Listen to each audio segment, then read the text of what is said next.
কিরে ভাইপো, বলি কেমন আছিস? লেখাপড়া করছিস তো ঠিকঠাক? আর বললো না কাকা, লেখাপড়া ছাড়ি দিনছি। কেন রে, লেখাপড়া ছাড়লি কেন?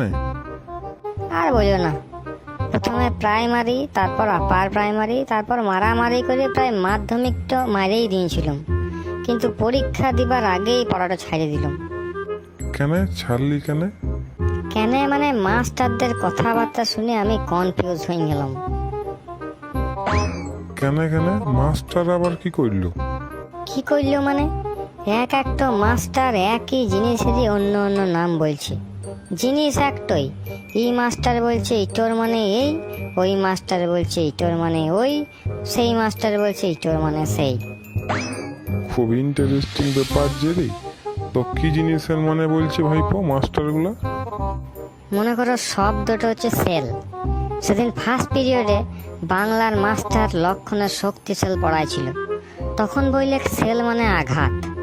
সেকেন্ড পিরিয়ডে বিজ্ঞানের মাস্টার এসে বলছে সেল মানে জীবকোষ। থার্ড পিরিয়ডে ফিজিক্সের মাস্টার বলছে সেল মানে ব্যাটারি। ফোর্থ পিরিয়ডে ইতিহাসের মাস্টার বলছে স্বাধীনতা সংগ্রামীদের আন্নামান জেলে সেলের ভিতর রাখা হইতো। তখন আমি ভাবলাম, সেল মানে যদি জীবকোষ হয়, তাহলে উটোর ভিতরে মানুষকে ঢুকাবে কি করে?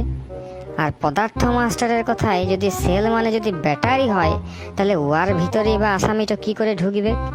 তখন দাঁড়ায় পড়ে প্রশ্ন করলাম, স্যার সেল মানে কি? স্যার বললে সেল মানে জেলের ছোট কুঠুরি। আবার ফিফথ পিরিয়ডে ইকোনমিকের মাস্টার এসে পড়ে বলছে সেল মানে বিক্রি। সে গেল। আবার সিক্স পিরিয়ডে ইংরেজি মাস্টার এসে পড়ে বলছে সেল মানে মোবাইল ফোন। তখন আমি ঠিক করলাম এই স্কুলে আর পড়া যাবে নাই। এই স্কুলের এক এক মাস্টার এক এক রকম বলছে, আমার ঘটে যা বিদ্যা আছে এই স্কুলে পড়লে সেটাও চলে যাবে। সেই জন্যে কাকা ঠিক করলাম যে স্কুলে আর পড়বো নাই, ওই জন্য পড়াশোনা ছাড়িয়ে দিলাম।